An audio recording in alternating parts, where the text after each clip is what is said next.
السلام علیکم، welcome to my YouTube channel ایچی اردو اسٹوری۔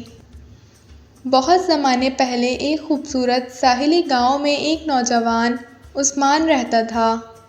عثمان ایک مچھیرے کا بیٹا تھا اور سمندر سے بے حد محبت کرتا تھا۔ وہ اکثر اپنی کشتی پر سمندر کی سیر کو نکل جاتا اور گھنٹوں پانی کی لہروں سے باتیں کرتا رہتا۔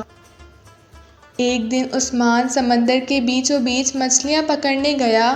اچانک اس کی نظر ایک عجیب و غریب منظر پر پڑی۔ پانی کی سطح کے قریب ایک حسین جل پری بیٹھی ہوئی تھی۔ اس کے لمبے سنہرے بالوں کی لٹیں ہوا میں لہرا رہی تھیں اور اس کی نیلی آنکھیں سمندر کی گہرائیوں کی طرح چمک رہی تھیں۔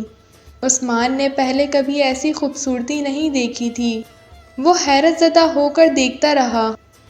جل پری نے بھی عثمان کو دیکھ لیا اور مسکرا کر بولی، میں نے کبھی انسانوں کو اتنے قریب سے نہیں دیکھا، تم یہاں کیا کر رہے ہو؟ عثمان نے جواب دیا، میں مچھلیاں پکڑنے آیا ہوں، اور تم کون ہو اور یہاں کیا کر رہی ہو؟ جل پری نے بتایا کہ اس کا نام مرینا ہے اور وہ سمندر کی رانی کی بیٹی ہے۔ وہ اکثر سمندر کی سطح پر آ کر دنیا کو دیکھتی رہتی ہے، مگر آج اس نے عثمان کو دیکھا تو اس سے بات کرنے کا دل کیا۔ عثمان اور مرینا کی دوستی بڑھنے لگی۔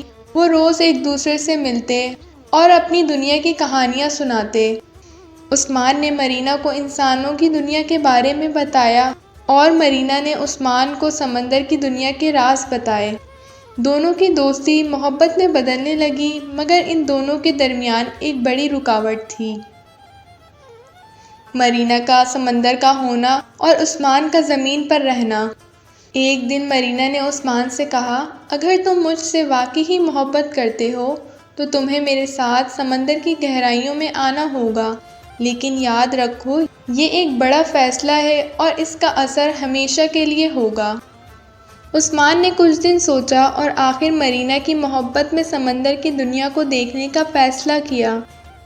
مرینا نے اسے ایک جادوئی موتی دیا جو اسے سانس لینے کی اجازت دے گا جب وہ سمندر کی گہرائیوں میں جائے گا۔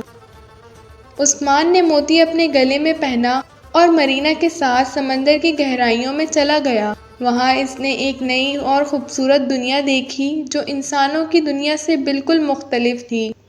سمندر کی رنگین مچھلیاں، چمکتے ہوئے موتی اور مرینا کا محل دیکھ کر عثمان حیران رہ گیا، لیکن جلد ہی عثمان کو احساس ہوا کہ اس نے اپنے والدین، دوست اور اپنے گاؤں کو چھوڑ دیا ہے۔